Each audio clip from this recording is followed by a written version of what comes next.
السلام علیکم ورحمۃ اللہ وبرکاتہ۔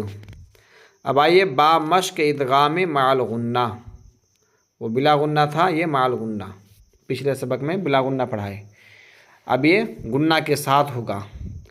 تنوین یا نون ساکن کے بعد حروف یرملون میں سے یا واو میم نون یومن دوسرے کلمے میں آویں تو غنہ کے ساتھ ملا کر پڑھیں گے۔ پچھلے سبق میں بلا غنہ تھا وہ، اب یہ غنہ کے ساتھ۔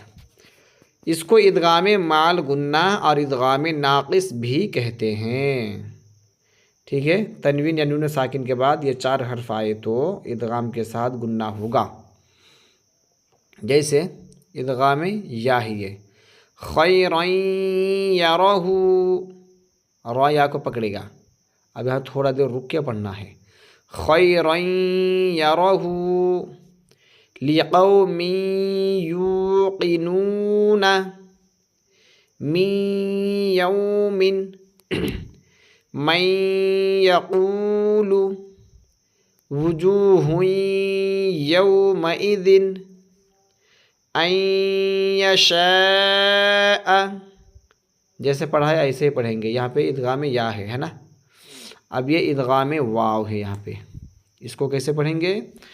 الہا واحدا رحیم ودود، تھوڑا رک کے پڑھنا پڑے گا ادغام میں۔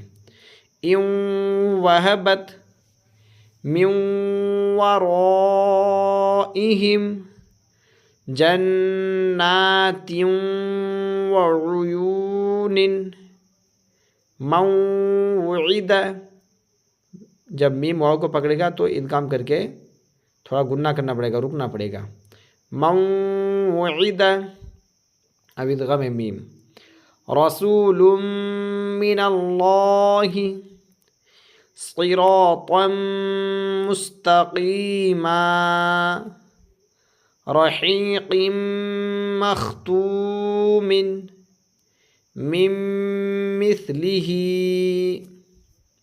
ادغام نون، اب یہ من نبی نورا نہدی عاملۃ ناصبہ لمن نرید فمن نکث یومئذ ناظرہ، ایسے پڑھیں گے۔ جہاں پر بھی ادغام ہو یا اخفا ہو، ادغام اور اخفا کی صورت میں کم سے کم 1 الف کے برابر کھینچ کر یعنی غنہ کر کے پڑھنا پڑے گا، تو ادغام یا پھر اخفا ہو جائے گا، ٹھیک ہے۔ السلام علیکم ورحمۃ اللہ وبرکاتہ۔